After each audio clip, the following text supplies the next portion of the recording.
अक्टूबर का महीना पाकिस्तान के लिए इस लिहाज से भी अहम था, आईनी तरमीम के लिहाज से तो इंटरनली, लेकिन एक्सटर्नली शंघाई ताउन तंजीम का इजलास बहुत बड़ा इजलास, और उसके हवाले से बहुत अच्छी खबरें आई, बहुत सी तस्वीर मीडिया की जीनत बनी जिन्हें पाकिस्तान की मुआशी कामयाबी के लिए हम संगे मील करार दिया जा रहा है। और इसमें सबसे बड़ी जो अट्रैक्शन थी वो इंडियन फॉरेन मिनिस्टर की पाकिस्तान आमद थी। जयशंकर साहब पाकिस्तान आए, वो मुलाकात कैसी रही? भारतीय सहाफ़ियों ने क्यों नवाज शरीफ साहब से ज़्यादा मुलाकातों पर इत्तफाक किया? इसके बहुत से पहलू हैं जिस पर सेठी साहब भी रोशनी डालेंगे। सेठी साहब, हमें ये बताएं कि इसहाक डार साहब से जयशंकर साहब की मुलाकात और उसके बाद ये सारा विजिट, हमने नहीं देखा कि कोई ऐसी जली कटी फेंकी गई हो या कोई ऐसी बात जो तनाज़े की जद में आई हो। क्या समझते हैं आप, ये रस्मी दौरा रहा, ये शंघाई ताउन तंजीम का इजलास पाकिस्तान के लिए कितना बामानी है, और खुसूसन भारतीय वज़ीर ख़ारिजा का ये दौरा?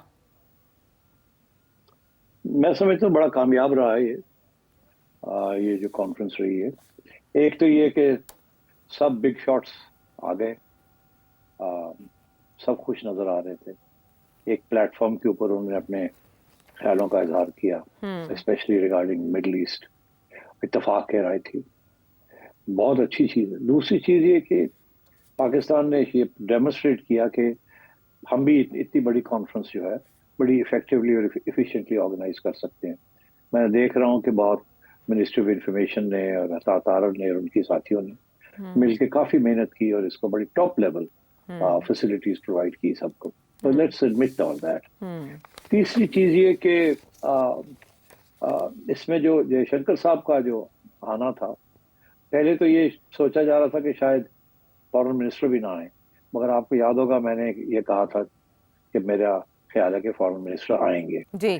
तो जब वो आए तो उससे पहले ये स्पेकुलेशन हो रही थी कि वो स्टिफ अपर लिप रखेंगे और बड़ा कोई खास स्माइल वाइल नहीं करेंगे और बड़े कोल्ड शोल्डर देंगे, और वो अपनी वही जो बातें हैं टेररिज्म और इंसर्जेंसी इनकी बातें करेंगे, जिहाद और इस किस्म की बातें पाकिस्तान के ऊपर इल्जाम लगाएंगे। हालांकि ये फोरम बायलैटरल इश्यूज के लिए नहीं है, this is a regional forum, इसके अंदर बायलैटरल प्रॉब्लम्स नहीं डिस्कस होते। मगर ख्याल ये था कि बाय साइडलाइंस के ऊपर अगर कोई इंटरव्यूज होते हैं तो उसके अंदर शायद कोई बातचीत हो जाए। आपको याद होगा जब बिलावल भुट्टो साहब दिल्ली गए थे फॉर द लास्ट, और गोवा गए थे मेरा ख्याल है, जब जहाँ भी ये हुई थी, जब ये इंडिया गए थे तो फॉर द SCO, तो वहाँ साइडलाइंस के ऊपर कुछ बयानबाजी हुई थी, मगर बिलावल भुट्टो साहब ने बड़ा काम और कलेक्टेड स्टांस लिया था। मगर दूसरी तरफ से थोड़ी बहुत जैसे कहते हैं ना पिन प्रिकिंग हुई थी। इंडियन मीडिया तो खैर खसूसी तौर पे करता ही है हमेशा, to be more loyal than the king. मगर इस दफा ऐसा बिल्कुल नहीं हुआ। पाकिस्तानी मीडिया ने भी कोई प्रोवोक नहीं किया और दूसरी तरफ से उन्होंने भी कोई ऐसी बात नहीं कही। और तीसरी चीज कि इसहाक डार, शहबाज शरीफ and then finally Nawaz Sharif साहब, मेरा ख्याल है नून लीग ने उनको फ्लोर कर दिया। This is my assessment. उसकी वजह भी एक बड़ी क्लियर है कि बीजेपी को इस बात का पता है कि पाकिस्तान की तो अप एंड डाउन रहती है रिगार्डिंग इंडिया, मगर Noon League in the leadership of Nawaz Sharif हमेशा वो अमन की बात करते हैं और नॉर्मलाइजेशन की बात करते हैं। इसके बावजूद कि 2019 में इंडिया ने जो हरकत की थी कश्मीर के बारे में, उसके बावजूद एक हमारी तरफ से एक तरफ अपना मौकफ बरकरार रखा, दूसरी तरफ थोड़ी बहुत नॉर्मलाइजेशन की तरफ भी पेशकदमी की कोशिश की गई। आपको याद होगा जनरल बाजवा के ज़माने में ये कहा गया था कि अब जियो इकोनॉमिक्स होगी, जियो पॉलिटिक्स या जियो स्ट्रेटजी नहीं होगी या जियो सिक्योरिटी नहीं होगी। तो उसका इशारा यही था कि अब इंडिया के साथ तजारत का थोड़ी सी धक्का लगाइए जरा की। तो आपको याद होगा कि इमरान खान साहब ने भी फिर फैसला किया कि हाँ व्हाई नॉट। तो थोड़ा बहुत हमाद अजहर साहब मेरा ख्याल है उस वक्त मिनिस्टर थे, और उनकी तरफ से बयान भी आ गया कि अब हमने ओके कर दिया है, अब थोड़ी बहुत लिमिटेड तजारत विद इंडिया को इजाजत दे रहे हैं इन सम कमोडिटीज। मगर फिर मेरा ख्याल है कैबिनेट के अंदर जब ये बात डिस्कस हुई तो डर लग गया कि यार हमारे हालात आजकल अच्छे नहीं है, ऑपोजिशन जो है इसको शायद अब हमारे खिलाफ इस्तेमाल करे। हम तो कह के थक गए हैं कि नवाज शरीफ जो मोदी का यार है वो गद्दार है, आज ये हमारे ऊपर ना इल्जाम लग जाए कि जी आपने शुरू कर दिया है, फिर एंड सो ऑन, और वो 2019 को भूल गए आप, तो ये फिर पीछे हट गए थे। मगर ख्वाहिश थी। इसहाक डार साहब ने एक दफा लंदन में और एक दफा पाकिस्तान में ये बात कही कि हम सोच रहे हैं कि तजारत को रिस्टोर करें, बिकॉज डोंट फॉरगेट हमने तजारत बंद की थी, इंडिया ने नहीं बंद की। हमने ये फैसला किया था कि जब तक 2019 का फैसला जो है वो रिवर्स नहीं होता, हम तजारत भी नहीं करेंगे।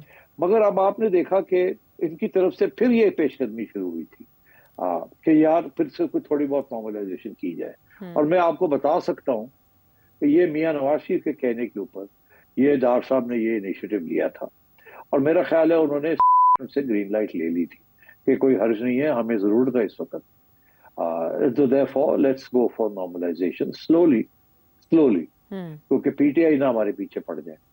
तो ये उन्होंने फ्लोटिंग की थी। अब जब ये आए हैं यहाँ, तो मैं आपने देखा कि बड़ी इंटरेस्टिंग कि मियां नवाज शरीफ साहब, पहले तो खैर इसहाक डार साहब और शहबाज शरीफ साहब ने उनको बड़ी वार्म वेलकम दी है और बड़ी तारीफें की उनकी, तो उनको न्यूट्रलाइज कर दिया। उसके बाद जो मियां साहब ने जो काम किया जी, अब वो काम ये किया कि मियां साहब ने बरखा दत्त, जो इंडियन जर्नलिस्ट आई हुई है, जो बरखा दत्त साहिबा, वो आई, उनको जाहिर है वीजा भी दिया, और इसीलिए क्योंकि इंडियंस ने कहा ये अच्छी कवरेज रहेगी from our point of view, और पाकिस्तान ने कहा कि अच्छा she can be a bridge. याद रहे कि 1998 में जब बस डिप्लोमेसी शुरू हुई थी बिटवीन इंडिया एंड पाकिस्तान, तो उस वक्त वाजपेयी साहब प्राइम मिनिस्टर थे और इधर नवाज शरीफ साहब प्राइम मिनिस्टर थे, और इंडिया का एक जर्नलिस्ट आया हुआ था पाकिस्तान, और वो जर्नलिस्ट मियां साहब के पास जब इंटरव्यू के लिए गया, तो मियां साहब ने उसको रास्ता बताया कि खोल दो, पैगाम लेके जाओ वाजपेयी के लिए मेरे, तो कि हम तैयार हैं। तो फिर वो जर्नलिस्ट वो लेके गए थे पैगाम वाजपेयी के लिए, और बस डिप्लोमेसी शुरू हुई थी।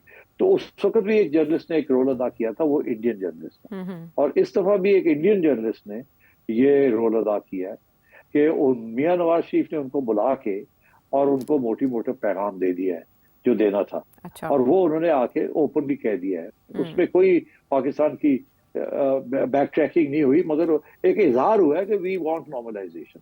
और नरेंद्र मोदी ये जानते हैं कि अगर कोई बंदा पाकिस्तान में नॉर्मलाइजेशन चाहता है तो दैट्स नवाज शरीफ।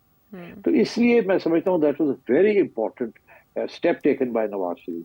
उसके बाद जयशंकर साहब कुछ नहीं कह सकते थे, और मैं समझता हूँ कि जाने से पहले जिस तरीके से उन्होंने शुक्रिया अदा किया है, ट्वीट्स की है, ये किया है, और हमारी तरफ से भी ट्वीट्स आई हैं, शुक्रिया आप आए, ये है वो है। आई थिंक ये तो आप नहीं कह सकते कोई ब्रेक थ्रू हुई है, अगर आप ये जरूर कह सकते हैं कि बर्फ थोड़ी सी पिघली है। और इंडिया पाकिस्तान के मामलात इतने गंभीर हैं, इतने सॉलिड और बड़े मुश्किल हैं कि थोड़ी सी भी उसके अंदर गुंजाइश अगर निकले तो उसको आगे लिया जा सकता है। मैं समझता हूँ लास्ट पॉइंट कि मेरा ख्याल है अगले महीने की शुरू में 8-10 तारीख तक एक कॉन्फ्रेंस हो रही है आज़रबाईजान में क्लाइमेट के ऊपर, क्लाइमेट चेंज के ऊपर, जिसमें नरेंद्र मोदी साहब जा रहे हैं और शहबाज शरीफ साहब भी जा रहे हैं। और मैं समझता हूँ कि शहबाज शरीफ साहब नवाज शरीफ साहब का और उनका पैगाम लेके जाएंगे। सो लेट अस होप कि कोई आहिस्ता आहिस्ता, और कुछ नहीं तो एक पहला कदम ये हो सकता है कि क्रिकेट डिप्लोमेसी को रिवाइव किया जाए। ये सबसे ज्यादा इस वक्त अहम डेवलपमेंट हो सकती है, क्योंकि चैंपियंस ट्रॉफी जो है वो फरवरी में वो होनी है पाकिस्तान के अंदर, और इस वक्त तक इंडियन गवर्नमेंट ने क्लियरेंस नहीं दी है टू द बीसीसीआई कि जी आप जाएं पाकिस्तान में खेलें। इसीलिए आजकल के दिनों में इंग्लैंड क्रिकेट बोर्ड के जो चेयरमैन हैं और चीफ एग्जीक्यूटिव हैं वो आए हुए हैं मुल्तान में, और उनकी तरफ से जो मैंने उनका जो बयानबाजी देखी है, थोड़ी बहुत कमेंट्री देखी है, उसमें यही है। एक तो वो ये कह रहे हैं कि इंडिया के बगैर या पाकिस्तान के बगैर चैंपियन ट्रॉफी हो नहीं सकती। दूसरा वो ये क्योंकि इंडिया की तरफ से हम नहीं खेलेंगे अगर पाकिस्तान में होना है तो। दूसरा उन्होंने ये कहा कि अगर वर्स्ट कम्स टू वर्स्ट तो फिर हाइब्रिड मॉडल जो एशिया कप के लिए किया था वही मॉडल फिर किया जा सकता है कि इंडिया के मैचेस कहीं और हो जाए और बाकी सारे मैचेस पाकिस्तान में हो। और तीसरी उन्होंने ये कही है कि अब वक्त आ गया है कि बहुत हो गया है, ये इंडिया पाकिस्तान क्रिकेट नहीं खेल रहे, बहुत नुकसान हो रहा है, आईसीसी का भी नुकसान हो रहा है, बाकी का भी हो रहा है। तो अब हमारी ये ख्वाहिश है कि इंडियन गवर्नमेंट जो है बीसीसीआई को परमिशन दे दे कि वो पाकिस्तान आके खेले। और एक तरफ ये, और दूसरी तरफ एक और बयान आया है बड़ा इंपॉर्टेंट, वो ये कि ये वक्त आ गया जय शाह साहब के लिए, जो कि हेड ऑफ बीसीसीआई हैं और अब आईसीसी के भी हेड बनने जा रहे हैं, कि ये वक्त आ गया जय शाह को कि वो अपनी असलियत दिखाएं और ये एक बहुत बड़ी ब्रेक थ्रू है, इसको आगे कामयाब करें। तो मैं समझता हूँ things are slowly moving in the right direction. जाते जाते मैं एक बात आपको कहना चाहूंगा, it may be of interest to your readers. जब जयशंकर साहब पहली दफा फॉरेन मिनिस्टर बने थे इंडिया के, उससे पहले ये इंडियन एम्बेसडर टू वॉशिंगटन थे। तो जैसे उस वक्त ये इनको बुलाया गया वॉशिंगटन से नरेंद्र मोदी साहब ने, और बुला के इनको अपॉइंट करना था एज फॉरेन मिनिस्टर। तो ऐसे सो हैपन मैं भी उस वक्त दिल्ली में था। अच्छा। तो मेरी एक बड़ी मुख्तसर सी मुलाकात जयशंकर साहब से हो गई, जिसमें जिस रात को ये वापस अमेरिका जा रहे थे नरेंद्र मोदी साहब से मिलने के बाद, अच्छा। तो मुझे मौका मिल गया to reach out to him. और मेरा ख्याल है उन्होंने भी सोचा कि शायद it will be interesting to hear what I have to say. तो आधा पौना घंटे की मेरी एक जर्नलिस्ट के यहाँ इनसे मुलाकात भी हो गई। अच्छा। तो मुख्तसर मैं ये कहूंगा कि उससे मैंने ये इशू खड़ा किया था क्रिकेट का इनसे, क्योंकि उस वक्त मैं पीसीबी का चेयरमैन था। अच्छा। तो मैंने इनसे ये कहा था कि ये नॉर्मलाइजेशन की तरफ चले, मियां नवाज शरीफ ये चाहते हैं और आप क्रिकेट को शुरू करें। तो इन्होंने मुझे ये कहा था कि इन प्रिंसिपल हमारा prime minister has got nothing against restoring sporting links. हाँ, क्योंकि उन्होंने मुझे ये भी हवाला दिया कि एक आध जगह पे नरेंद्र मोदी साहब ने इसका जिक्र भी किया था। तो मेरा ख्याल था कि ये इट्स अ गुड स्टेप, ये हो जाएगा। उस वक्त हमारी इंडिया के साथ बीसीसीआई के साथ एक मुआहदा भी था, जिसके तहत उन्होंने हमारे साथ 2015 में अक्टूबर नवंबर में मैचेस खेलने थे। तो अब इंटरेस्टिंग बात यह है कि अब वो फुल सर्कल, उसके बाद बहुत सी चीजें हुई, कुछ लोग यहाँ से चले गए, वहाँ गड़बड़ हुई, तो जिसकी वजह से जो नॉर्मलाइजेशन की तरफ मियां नवाज शरीफ साहब चलाना चाह रहे थे वो नहीं हो पाया। इनफैक्ट मियां साहब के ऊपर इल्जाम भी एक ये था कि बहुत जल्दी नॉर्मलाइजेशन की तरफ जा रहे थे, कंसेशंस दे रहे थे एंड सो ऑन। तो वो डिरेल हो गया था। तो फिर ये क्रिकेट भी Narendra Modi backed of and said कि ठीक है, फिर अगर ये बात है तो अजीत डोवल साहब को ले आए कि अब नई पॉलिसी पाकिस्तान के बारे में बनाई जाए। तो वो एक बड़ा टर्निंग पॉइंट था, मैं समझता हूँ कि अगर उस वक्त क्रिकेट डिप्लोमेसी चल पड़ती और हमारी तरफ से कोई ऐसा कदम ना उठाए जाते खुफिया तौर पे और अदरवाइज, जिसकी वजह से फिर नरेंद्र मोदी भी खट्टे हो गए, तो वो अगर कुछ करना चाह भी रहे थे तो वो नहीं कर सके।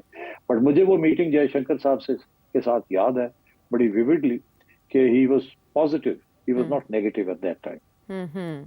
सो अब वो इस पोजीशन में है कि वो इस जो ख्वाब है उसको हकीकत बना सकें और इसमें अपना रोल प्ले कर सकें, और अभी तक की जो हमें दिखाई दे रही है सारी हैयत वो भी काफ़ी पॉजिटिव है। हम वापस आते हैं एक ब्रेक के बाद।